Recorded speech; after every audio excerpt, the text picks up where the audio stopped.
Welcome to I Love My HBCU ? The podcast where we express our undeniable love for HBCUs, but where we are also not afraid to address a few tough questions. So, sit back, learn a little, love a lot, and rep your HBCU. We're back at it with new conversations. September 14th, join us for a new season of engaging and enlightening conversations with brilliant HBCU students and proud, oh so proud HBCU alum. Do you love your HBCU? Then join the conversation on YouTube and wherever you get your podcasts. It's I Love My HBCYOU. Now take a peek at the upcoming conversations. So, I hate to sound like the old lady, but when we were in school, we didn't have social media. I don't think we even had cell phones. It wasn't well, we had cell I know phones. I didn't. Yeah, it wasn't something like everybody had a cell phone. So I think social media, cell phone, everyone's walking around, they're in their own world instead of being looking out. So I think that's one of the things. And that's what made college so great then, because we didn't have social media. So we did a lot of stuff, honey, that, didn't get caught on social media. So, when some of us big sisters try to judge the little sisters for what they're doing now, I'm like, now, girl, you did stuff way worse. You just didn't get caught because we didn't have social media. So there was a freeness to it. So, okay, let's take that off the table because there's nothing we can do about it. We have cell phones and social media now. It is what it is. But I always say, take moments to put it down and be in the moment instead of everything having to be an influencer and on your social. Enjoy that moment. Number 2, friendship is earned. It takes time to build friendships and get to know each other. Trust and believe, college, post college, even recently in my 40s, friendships shift. People change. Their attitudes change. Some friends are there for a reason, a season, and a lifetime. So not everyone's going to be there. So when you get to college, your freshman year, you are learning a lot. You're learning who you are in this new environment. So the person you were your freshman year might not be the same person you were your sophomore year. Or, for a lot of people in college, you go to college, your freshman year, you're close with people, then one of you goes Greek or both of you go Greek, but it's not the same sorority or fraternity. And it changes. And I think it's important that you realize, regardless of sorority, fraternity, whether you're in one or not in one, making sure you entwine and keep those friendships going. We have already had quite a bit of fun with David even before we hit record. Yeah. And during the test, David.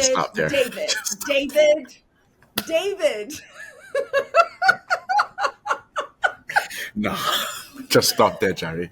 David, I am pleading with you. It is one of my favorite.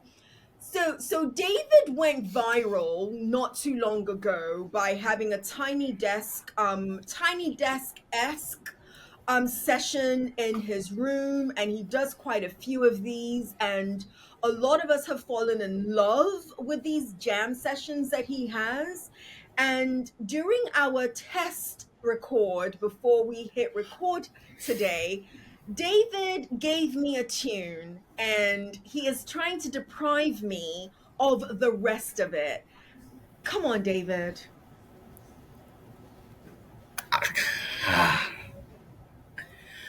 Am I by me rock by fall? That's all you finna get. I ain't finna finish it. You can finish. That's not fair. You can finish it. That is not fair.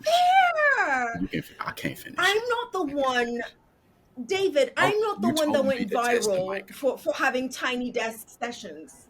The student is already here. The entrepreneur is already here. The university is supposed to cultivate that and add to it. MIT does. Texas A&M does.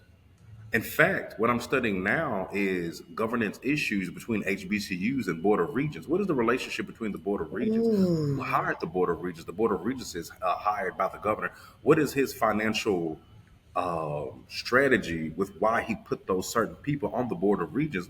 If you notice, a lot of HBCUs, the Board of Regents that they sit under, none of them had taught. None of them have been in education.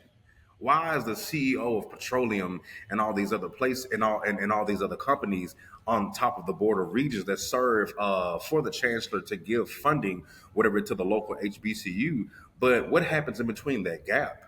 So if the governor himself has an agenda that pushes forward entrepreneurs and pushes for research and being R1 and R2, why can't we do it at HBCUs? You fund them.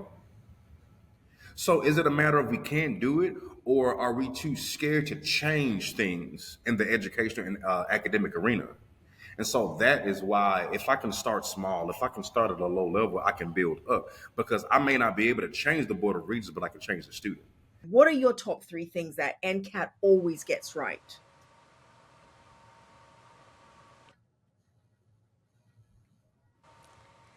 I would say that the top three things that North Carolina A&T always gets right are definitely number one, making sure that all the students in the College of Business always have opportunities, whether it be companies coming to hire or just talk to us, or having different closing bell series where they have different people come talk to us, just pouring back into us. And then number two, making sure that we stay connected with our alumni and that they're able to give us different opportunities. We're able to connect with them and get different like positions or even just like scholarships, like just being connected with the alumni and building a good alumni network overall. And then three, I would definitely say is making sure that we're well taken care of. In my opinion, like when we have wellness days, I know like for some of my friends who go to other schools, their wellness days, some of them don't have wellness days, and then even when they do, it's just like, okay, you don't have class. But like for A&T, when we have wellness days, there's like an entire carnival. It's a fair. They have massages for us, hennas, like face paint. Like it's literally like an entire like big celebration for our wellness day. So I feel like they do good with things like that, making sure that there's things for us to do on campus as well, like social events and ways for us to have fun without having to leave the campus. Shout out your favorite professor, if you remember, and what did they teach? Oh my gosh, Dr. Hawthorne. She was a speech teacher. And let me tell you, she actually gave me a D my freshman year. And I love her because it was a learning experience that D. I was an excellent writer. When I was in high school, I took every English class there was. So I used to write these fabulous speeches, and I thought I was the best one in the class, okay? Yeah. In my head. And she could feel me. And I'm like, that was amazing, compared to my peers, So we get through the whole semester, and I'm like, why am I still at this? I can't get away from this D, Yeah. So we had I thought, I don't know. In my mind, I thought she didn't like me because that's what you always think. Oh, she just doesn't like me. Why? I don't know. Why would she not like me? So I had a conversation with her, and she told me basically, oh, your papers are phenomenal, but this is not an English class. It's a speech class. And your speech is horrible. Because I had the New Jersey accents. And so she gave me an example, and she said, say WATER. What is that? What is that? And I said, water. And she was like, see, that's what I'm talking about. There's no D in water, Cherise. And so I'm like, she's like, it's water. And she's like, that's what I'm saying, water. And she's like, and then like there was a guy in the class named Milton, and she's like, what is his name? I said, Milton. Right? Ah. He's like, no, it's Milton. Milton. So I spent that summer pronunciating all of my words, took a class again, and got a day. I love that story. I love that story. And It was funny because I was walking around, and that's how I was talking to everyone. I was trying to pronunciate all of the words properly, and everyone was like, what is going on with her? But I got an A. I do want to know what your thoughts are about the conversations going on with regards to diversity, equity, and inclusion in our country. Okay. So I will preface this by saying that I spent a lot of my childhood, especially in Mississippi, growing up learning about civil rights, about emancipation, everything that ties into the Black struggle. My parents have always made sure I was well versed in that and understood that subject very well. So for me personally, just like the fact that we have to even have DEI acts and like the fact that we have to have this stuff in our modern world still sort of shakes me a little bit because from all the work that our ancestors did to try and get equality, we've never had true equality. And not getting too much into like the past few years and what's all happened, because there have been tragedies that have happened to Black people in the past few years and even still likely today. But just thinking about the fact that we have to even be debating this is still sort of ridiculous to me. Because for me personally, like not to even like take a stance on it of why can't we just all be friends and like happy go lucky about it, because at the end of the day it's not be, but the fact that we aren't in a state of society now where we're almost 50-60 years past the first the major civil rights act, we shouldn't need to have DEI. We should definitely not have people trying to walk back DEI, people like DeSantis trying to make stuff where you can't even talk about critical race theory. That's ridiculous to me personally. I don't see why this is even a thing. I don't see why these people keep ending up in power. And like, I'm not a very, very political person. I would preface with that, but I just feel like we have to make steps as not only Black people, but as minorities in America to try and work towards not letting them walk over us. Because a big thing we talked about at our NSBE, the National Society of Black Engineers, NSBE, the annual national convention, our region is mostly the South. So one of the big things we talked about is DEI. Stuff like in Mississippi, they tried to close down 3 schools. Conveniently, those 3 were going to be the HBCUs. And that's not subtle. It's not subtle racism. It's pretty blunt. I feel like that's pretty out there. So trying to, as a Black people and as a minority, come together and walk back these rules, get people, minorities, Blacks, whoever, get people who work against these policies and try and make it so we don't even need to have DEI anymore. So we are actually at a point of true inclusion. And to some point, we have to start local. We have to start in our own communities. But to a certain point, we have to also go, that has to be a national struggle as well. That can't just be, say we turn Mississippi around and they do better. That it can't just be Mississippi. We have 49 other states to worry about. Can you tell us what role you had or have with Hooray Media? Yes, my role, well, okay, so I was called on for a big collab. I was called for a big branded collab project with Hooray Media, which is Issa Rae's company, and the Black and Unlimited digital development program presented by Walmart. So Walmart was the brand. Okay. And my role was creative producer, and I did some directing as well.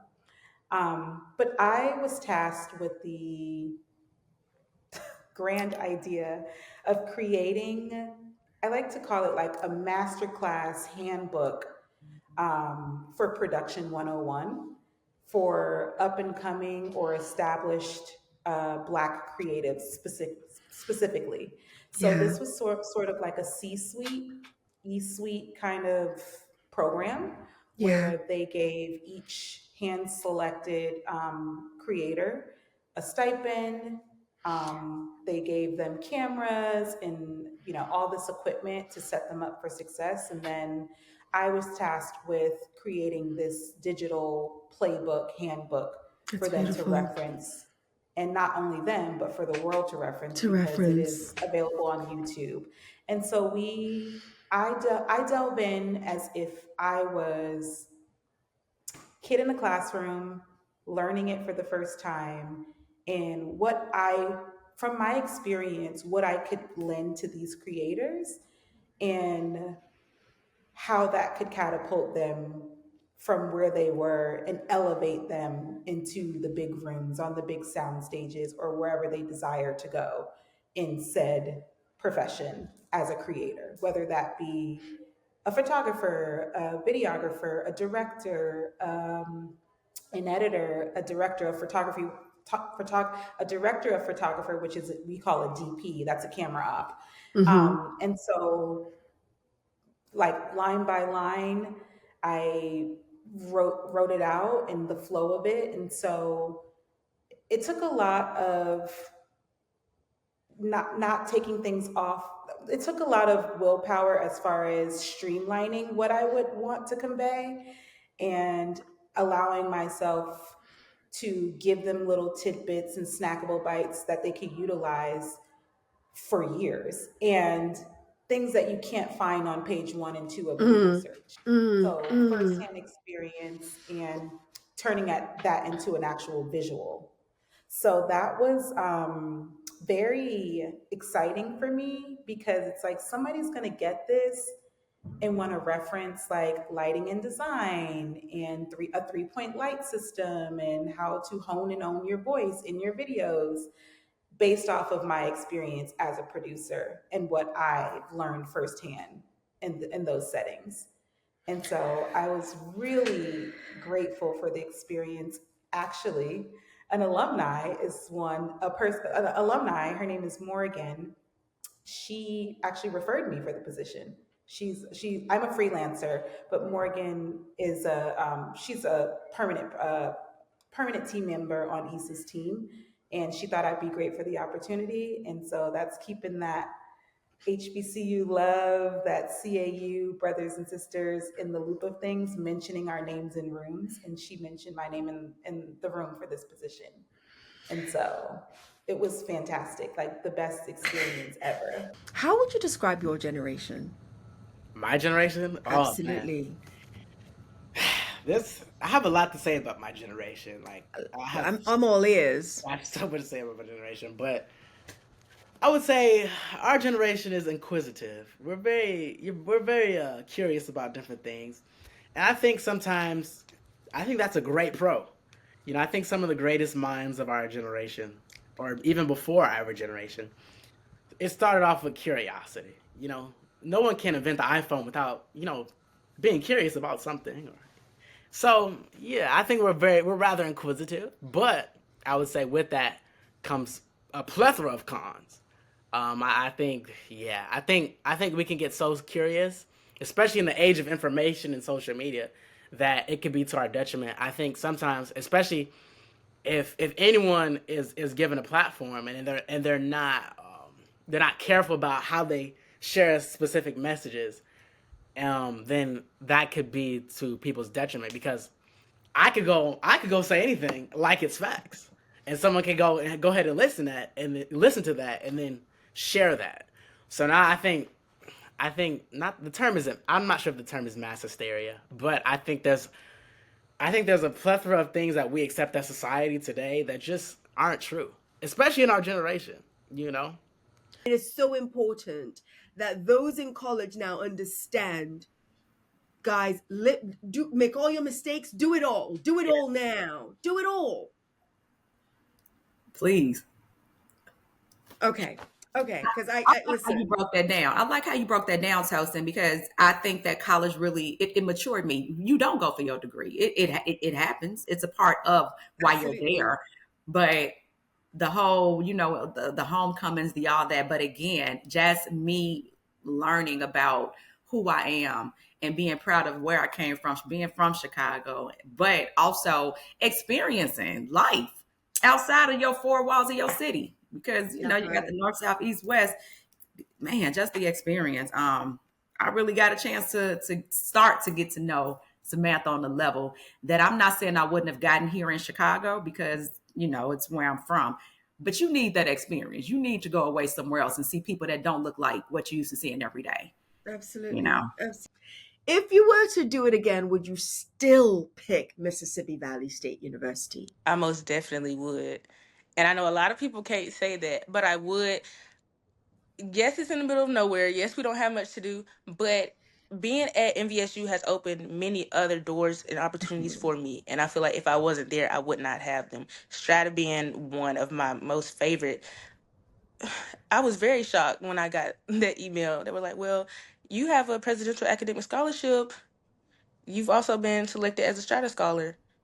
It was very shocking. I remember calling my mom. She was like, now, see, if you ain't want to go to the middle of nowhere, you wouldn't have had this opportunity. And she was right. So definitely, like, even if I do have those days where I'm like, I wish I could be, because right now I think it's like a 5 hour drive. If I was like, oh, I wish I could be closer, or I wish I had something to do, I think about everything that I've been able to accomplish while being here that I know I probably would not have done had I gone somewhere else. So I would definitely choose NVSU again. Oh, Tavon, for the benefit of our students who are watching this, so HBCU now, your HBCU made, their HBCU now, what is a good networking tip that you have for them? I would say that right now, if I were you and you were in, your major, right now, I would definitely get attached to a professor. And so when we were at Cotton, we helped our professors grade papers. We built relationships with our professors. Our professors eventually became mentors for us. So I said Dr. Bolden name because Dr. Bolden has mentored me from being a student there even up until now. He still gives me advice and he still pours into my existence. And I think that's important for us in college. Um, it's our first level of independence and we still need that community. We still need that support. And so I would say get connected to a professor, not to see how they can help you, but to see how you can help them so that you can start building relationship with them so that they can be there for you when you need them. What are the messages that matter the most to Zor? Okay. I say the message that match best for me, I ain't gonna lie, is like be yourself. Like be you. Be authentically you. That's something that I've been standing on for the longest time because everybody don't want to be themselves. Everybody want to be what, what I'm saying, and do what everybody else is doing. I've been doing this for 4 years. So you remember 4 years ago, content creation was not at this level. You see what I'm saying? It's like everybody, it's a trend now. Everybody wants to do it and stuff like that. So for me to do that 4 years ago and stand on it, and now like I'm in a, what I'm saying, a good little position now, to continue to make content and stuff like that and have a good following behind me. It's like, yeah, like I was me and I continued to be genuinely me. I didn't want to be nobody else. I wanted to be different outside of the box. What was your most challenging or frustrating experience at Hampton, and how did you overcome it? So my freshman year, I definitely my first semester, I was a fish out of water. I was from Texas. I was still struggling with being shy and introverted. I made some friends pretty quickly, Mm. um, you know, luckily. But I had my core group of friends that I kind of hung out with, but it was somewhat of a culture shock. HBCUs are not a monolith. It's Black people from all over the country and, all of the, people from all over the world. But, I met for the first time uh, Black people who sail, Black people who ski, Black people who do figure skating, horseback riding, it just different walks of life, different socioeconomic levels, different interests. And so it was great exposure, but there was some insecurity and fashion is a big deal. So I'm looking at some of this fact. I'm like, oh my gosh, I've seen people wearing this, and that's back when music videos were still everything. Now it's all about the reel and the TikTok, and then but back in the day, it was all about catching your favorite music video on YouTube, Absolutely. all that. And so I'm like, oh, they're wearing the stuff I saw in the video. I didn't know how is a college student affording that. How is like I'm like these people look like they just walked off a music video. So there was some insecurity there. You know, finding my place and being secure in who I was and Mm. people different personalities. I'm from the South. A lot of people from the East Coast attended Hampton, so it's just a different kind of a vibe. So it was challenging at first to kind of find my place and confident in who I was and enjoying the differences in everyone.